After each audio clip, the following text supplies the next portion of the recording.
የኔ ውድ እንዴት ነሽ? የኔ ውድ አትበለኝ የኔ ውድ አትበለኝ የኔ ውድ የኔ ፍቅር ጭራሽ የኔ ፍቅር አሻሽለ አትበለኝ። እኔ ምላስ ላይ ያለ ፍቅር ነው የሰለቸኝ። ቁጭ በል እዛው። ቆይ አንቺ ሚስቴ የኔ ውድ የኔ ፍቅር ካላልኩ ማን እንላለሁ? ቆይ እኔ የምለው ግን ሰው እንዴት ነው የሚንቀሳቀሰው በዚህ ዘመን? ናፍጣ የሚባል ነገር የለም። አገልግሎት እንዴት ልሂድ? ትራንስፖርት አጥቼ ቀረው። እኔ የምለው ግን ጠዋት አንቺ ስራ እንዴት ነው የምትሄጂው? ያው ሰው እንደሚሄደው ነው። አንድ ነገር ተመኘው። ላንቺ ምጸልየው ኤሌክትሪክ መኪና እንዲሰጥሽ። የምር በጣም ያስፈልግሻል። አይ ጥሩ ተመኝተህልኛል። አይ እሱ ጥሩ ነው። ግን ከዛ እኮ የሚቀድመን ብዙ ነገር አለ። በጣም ብዙ ነገር። እንግዲህ መቼም ለአገልጋይ አይነገርም። ግን እና እኔ እኮ ስትመለስ ተጸጸተ የተመለስኩ ነው የመሰለኝ። ለካ ናፍጣተን የተመለስከው። ስለምን ጸጸት ነው የምታወሪኝ? ይሁን አይ ለማንኛውም ችግር የለም። እኔ ግን እምለው የሰው ኑሮ የተመሰረተው ነዳጅ ላይ ሆነ እንዴ? አይደለም። እንግዲህ የኛ ህይወት የተመሰረተው በክርስቶስ ኢየሱስ ላይ ነው። አዎ እሱ አይመስልም። ምን ነበር ያለኝ? ማሳጅ እንዴት ነው የምጀምረው? ጌታ ሆይ አይ እንኳን ተመለስክ። ዞሮ ወደ ቤት መመለስ እኮ ጥሩ ነው። ጌታ ይርዳኝ። ማሳጅ አድርጊው ነው ምንድን ነው ያለኝ? ሚዶ ላምጣልህ እንዴ? ቆይ ሚዶ ፎርኔ መሆኑ ነው አይደለም? ሚዶ ምን ለምንድን ነው የሚያስፈልገው? እሺ ብሩሽ ምን? እሺ አይ ችግር የለም በቃ ተው፣ ችግር የለም። ምን ትላለች? ከምንድን ነው ጀምር ያለኝ? ጌታ ሆይ ከምንድን ነው? የእግር ውሃ ላምጣልህ? የእግር ውሃ ቆይ ከመቼ ጀምሮ ነው አንቺ? ሌሊት ገብተህ እኮ ስለወጣ። ኧረ ዝም በይ። ምን አርጊው? አይ ቢልልኝ ምንድን ነው ያለኝ? ጌታ ወይ እንደው ሰው በራሱ ነገር ይሳቀቃል። ቆይ ምን እያረግሽ ነው? ስራ ይዣለሁኝ እኮ። እኔ ምን አደረግኩ? ስራ ታዲያ ምን እያረግሽ ነው ማለት ምንድን ነው እንዴ? ስነካም ያስጠላህ ጀመር እንዴ? አይ የሆነ ነገርማ አለ ጌታዬ። ስራ ይዤ አይታይሽም? ቆይ ስራ ታዲያ እኔ በእኔ እጅ ነው እንዴ የምሰራው? በአንተ እጅ እኮ ነው የሚሰራው እንዴ? ምንድን ነው የምታረጊው?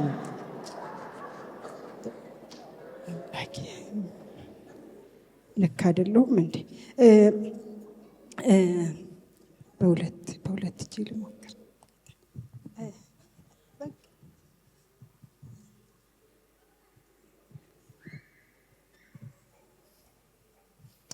እስኪ ዞር በይልኝ።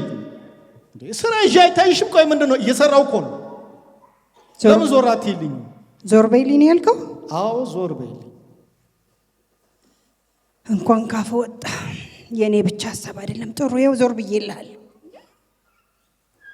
እንዴ የኔ ቆንጆ ጎበዝ ልጅ። ደህና ነሽ ወይ? ሄደሃል ብላኛል ነበር እንዴ ማዬ? እባክሽ ትራንስፖርት አጥቼ ተመለስኩኝ። እንዴት ነሽ? እንዴት ነህ አንተ? ትምህርት እንዴት ነው? ሰሞኑን ፈተና ላይ ናችሁ አሉ። እንደዛ ሰማሁ። አዎ ምንም አይልም። ዞር በይልኝ። አንተ እንዴት ነህ? አገልግሎት እንዴት ነው? እግዚአብሔር ይመስገን ጸጋው በስቶልኛል። ይገርምሻል በነበረን አገልግሎት ብዙዎች ወደ እግዚአብሔር መንግስት ተጨምረዋል። ብዙዎች ተጽናንተዋል። ብዙዎች ተፈውሰዋል። እኔ ግን አዝኛለሁ። ብቻ ጥሩ ጊዜ ነበር። እግዚአብሔር ይመስገን ጥሩ ነበር። ጥሩ ምን ዋጋ አለው እንግዲህ የቤቱ አባዬ። አገልግሎቱ እንኳን መልካም ነበረ። አዳዲስ ቤተክርስቲያንም እየተከልን ነው። ዋው ደስ ይላል። ግን የተተከለውን ቤተክርስቲያን እያፈረሱ አዳዲስ ቤተክርስቲያን መትከል አይከብድም? አባዬ እኔ ጥሩ ነገር እየተሰማኝ አይደለም። ችግር አለ። ቤተክርስቲያን አትፈርስ። ቆይ ምን ለማለት ፈልገሽ ነው? ቆይ ምንድን ነው ችግሩ? ለቤት የሚያስፈልገውን ነገር እያደረግኩ ነው አይደል? የቤት ወጪ አልከለከልኳችሁ። ላንቺም ለቤቱም የሚያስፈልገውን ነገር እያደረግኩ ነው ማለት እያደረግን ነው። ችግሩ እንደውም እዚህ ጋር ነው አባዬ። ቆይ አባትነት ማለት ይሄ የትምህርት ቤት ወጪ መሸፈን፣ የቤት ወጪ መሸፈን፣ በቃ ይሄ ነው አባትነት? አባ ቆይ አገልግሎት የላቁም ማናለ? ቆይ አንቺ ምን እያልሽ? እናንተ ሰዎች ምን እያላችሁኝ ነው? እሷ እዛው ከሷ ጋር ጨርሰን ጨርሱኩ። ዞር ያልከኝ አይደል? ዞር ብዬ ሁሉ ጊዜ ከእውነታው ትሸሻለህ። ምንድነው ከእውነታው የሸሸሁት? አገልግሎት አቁም ያለህ ማንም የለም። ማንም ማለት ሁለታችሁም የራሳችሁ የሆነ ክፍተት አለባችሁ አይደለም? አየ ልክ ነሽ። እኔም የራሴ የሆነ ክፍተት እንዳለብኝ ገብቶኛል። ግን ዋናው በዚህ በናፍጣ ችግር ምክንያት ትራንስፖርት አተል ለቤተሰብ ክፍተት ጊዜ ለመስጠት እሱ ራሱ እንኳን አበቃ። ስማት። እሺ አሁን አንድ ጥያቄ ልጠይቅ። እሺ እኔ ነፍስ ካወቅኩኝ ጊዜ ጀምሮ እስኪ መቼ ነው እንደ ቤተሰብ የጋራ ጊዜ ኖሮን የሚያውቀው? መቼም እናንተ እንደ ወላጅ እኔን ቁጭ አድርጋችሁ ስለ ህልሜ፣ ስለ ወደፊቴ፣ ስለ ራሴ ጠይቃችሁኝ የምታውቁት መቼ ነው? እስኪ እውነት አሁን የለም። ስሙኝ፣ አንድ የውጪ ሰው መጥቶ ልጃችሁ ማናት ብሎ ቢጠይቃችሁ እውነት ለመመለስ ድፍረት አላችሁ? እውነት እኔን ታውቁኛላችሁ? ልክ ነሽ። ዝም በይ እንጂ። እስኪ መቼ ነው እንደ ቤተሰብ የጋራ ጊዜ ኖሮን የሚያውቀው?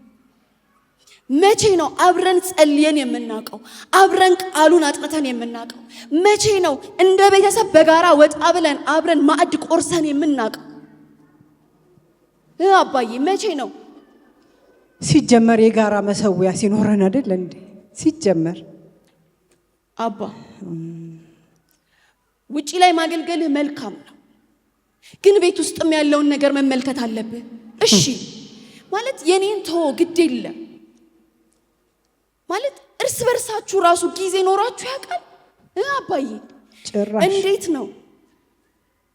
እማዬ እኔ ላውራት፣ ዝም በይ። እሺ ልንገረው ለአባቴ ክፍተቱ።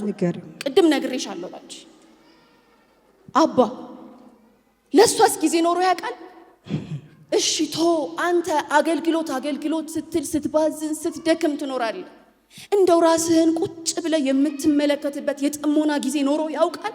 ለራስህስ ጊዜ ኖሮ ያውቃል? አባ እኔ ይህን ያህል ካልኩክ ትዳሯ እንዳይፈርስ ይችላል ዝም ብላ ያለችው እናቴስ ከዚህ በላይ ቁስል ያላት አይመስልህም?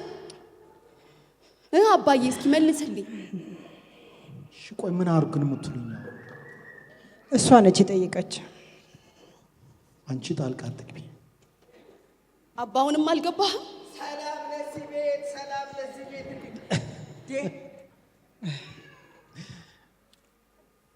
ቢልልኝ እንዴት ነህ? መታል እንዴ? መጣው እንዴ? መቼ መጣ? ማታ ነው የገባሁት። ወይኔ ማታ አመለጠ። ምን የዓመቱ እኮ ምርጥ ጨዋታ ነበረ ማታ። አቤት ኳስ ዓለም አየ ነው የምልህ። እሱ ኳስማ አላመለጠኝም። ተው እባክህ። እንዴ ማታ ከአገልግሎት ስመጣ መንገድ ላይ 4 ሰዓት ነው ምናምን ሆነብኝ። እሺ ከዛ አንድ ሆቴል ጎራ ብዬ ያን የመሰለ ጨዋታ እንዴት ያመልጠኛል? አይቼ ሌሊት እኩለ ሌሊት ነው የገባሁት ቤቴ። የክፍለ ዘመኑ ድንቅ ጨዋታ እኮ ነበር። አይተ አላመለጠህማ። አያችሁልኝ አይደል? የኔን ችግር አየህልኝ አይደለ? አንተ 4 ሰዓት አዲስ አበባ 4 ሰዓት ሰፈር ደርሰህ እኛ ጋር ሳትመጣ ወደ እግር ኳስ ዞር አልክ አይደለ? አንተ ከ7 ወር ውስጥ ለኔ ለባለቤት 90 ደቂቃ መስጠት አቃተ? ለኔ ለባለቤት 90 ደቂቃ በ7 ወር ውስጥ ልጣ? እሺ 90 ደቂቃው ይቅር፣ የሃይላይት ሰዓት ለኔ ሰተኝ ታውቃለህ? እስቲ ልጠይቅ፣ ለዚህ መልስ ስጠኝ። ጭራሽ ለዚህ ነው እኩለ ሌሊት የገባህልኝ? ኧረ ምንም የለም ሬሳ ሞከርኩ፣ ምንም ጭራሽ በቃ ምንም። እንዴት ሆን ማለት ተዘጋጀሽ? አዎ በቃ ተዘጋጅቻለሁ። እንሂዳ። በቃ ተነሽ። ወዴት ነው የምትሄዱት? አይ ስራ ማሻሻልና መቀየር እፈልጋለሁ ብላኝ እኮ አንድ ቆንጆ ስራ አግኝቼላት ለወስዳት ነው አመጣጤ። ስለምን ስራ? የነበራት ስራስ ምን ሆነና? አይ የተሻላለችና አንድ ትልቅ ማሳጅ ቤት፣ በጣም ትልቅ ማሳጅ ቤት ተቆጣጣሪ፣ ምራቋን ዋጥ ያረገች ሰው ፈልግልን ገንዘብም የጊዜውም ነገር የማያታልላት ሲሉኝ በቃ ሳዋራት እሷ ፈቃደኛ ሆነች። ለዚህ ወስዳት እኮ ነው። ስለምን ማሳጅ ቤት ነው የምታወሩት? ዲያይ ስራሽ ምን ሆነና ነው ማሳጅ ቤት የምትቀጠሪው? አይ መቀየር ፈልጌ ነው። መቀየር ፈልጌ ለዚህ ነው ቀደም የሙከራ ስርጭት ስታረግ የነበረው ማሳጅ ቤት ይሁን የሞከርኩ እንደነበረም ከሰማይ ዝም በይ። ከዚህ በኋላ ማሳጅ ቤት የሚባል ይሄን ስራ ብለሽ ከወጣሽ የኔና ያንቺ እህል ውሃ ያበቃል። አረት የእግዚአብሔር ሰው ይሄ ቤትህን የሚጠቅም እኮ ነው። በጣም ትልቅ ደሞዝ ቲፑ ራሱ ይኸውልህ በየቀኑ የሚገኘው ቲፕ ከወር ደሞዝ ይበልጣል። ሲጀመር መጀመሪያ እኔና እሷ ስለ ስራ መቀየር መች ተነጋገርን? አንተስ ቤትህ ልታፈርስ ነው እንደ ይዘህ መጣህ? አይደለም። ሲጀመር እኔ እናንተ መቼ በአካል ተገናኝተን እናውቅና መቼ ቤት ውስጥ ለኔ ጊዜ ሰጠኸኝና መቼ ላማክሬ ነው? አልስጥሻ ጠብቀሽ ልታማክሪኝ ይገባል። ይሄን አይነት ውሳኔ ስትወስኚ ዝም ብለሽ መወሰን ስጠብቅ ስትመጣ እኔ እኮ ሳደርስ ተመልሰ የምትሄደው ነገር ስልችት አለኝና ወሰንኩ። ደግሞ ሲጀመር ተመልሼ ላለመምጣት ነው የሚሄደው። ዞር በይ ብለኸኝ የለ ዞር ልልልህ ነው። ወይኔ ልጄ ምን ነው? ወይኔ ጉዴ እኔን እስቲ ወይኔ ልጄ እስቲ ዞር በይ። አይዞሽ ምንም አትወር። ውሃ ተነሽ እናቴ እስቲ አይዞሽ የኔ ቆንጆ አይዞሽ ምንም አትሆንም። የኔ እናት ቆይ ቀስ በል ባፍንጫው የኔ እናት የኔ ቆንጆ የኔ እናት አይዞሽ የኔ ፍቅር ምንም አትሆንም። የኔ ልጅ የኔ ቆንጆ አይዞሽ በቃ አይዞሽ በቃ እናቴ በቃ ደህና ነች። ተነሽ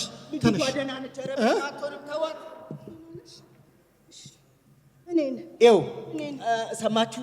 እሷ ደህና ነች፣ ምንም አትሆንም። ይኸውላችሁ የእሷ ችግር የቤተሰብ ፍቅር ማጣት ነው። የእሷ ረሃብ የእናንተ አንድነት ነው፣ የእናንተ ፍቅርና ህብረት ነው። ልጅቷ ሌላ ህመም የለባትም። ህመሟን ካገኛችሁላት እሷ ይሻላታል፣ ደህና ትሆናለች። አይዞሽ። የነበረውን ቤተክርስቲያን እያፈረሱ አዲስ መትከል ምን ይሰራል ብላኝ ነበር። ልክ ናት። እኔ እኮ ከአገልግሎት ውጭ ሌላ ምንም ነገር አስቤ አላውቅም። ሌላ ነገር አሰብክ? ማንም አላለህም።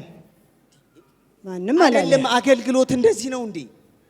ይኸውልህ አገልግሎት ማለት እኮ በመጀመሪያ የተቀበልነውን ትልቁን አደራ አክብረን ከቤታችን ጀምረን ወደ ውጭ ስንፈስ ነው እንጂ የፊቱን ወደ ኋላ የኋላው ወደፊት ካደረግነው እኮ አዘበራረቅ ነው። ይቅርታ የእግዚአብሔር ሰው ካንተ ባላቅም ማለት አንተ አገልጋይ ነህ፣ ካንተ የተሻለ አላቅም። ልክ ነህ። በዚህ አይነት የስንቱ ቤተሰብ ትዳር አደጋ ላይ ነው። ለስንቱስ ቤተሰብ መፍረስ ምክንያተኛው ራሳችን ሆነናል። አገልግሎታችንን አንደኛ አድርገን እሱ ነዋ ችግሩ። አየህ እግዚአብሔር አንደኛ ያላደረገውን አንደኛ አድርገን እኮ ነው የተቸገርነው።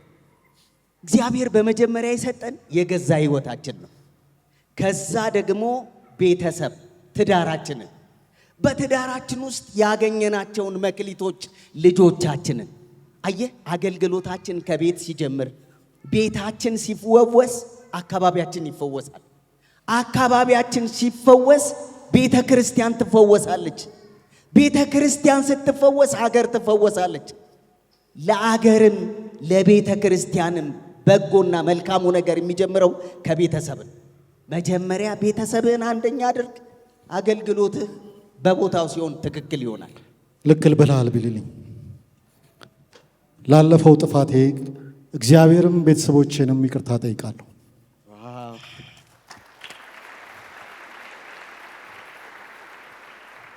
ከዚህ በኋላ ትዳሬን ቤተሰቤን እንደ እግዚአብሔር ቃል ልመራ ቃል እገባለሁ። የእግዚአብሔርም እጅ ያግዘኛል።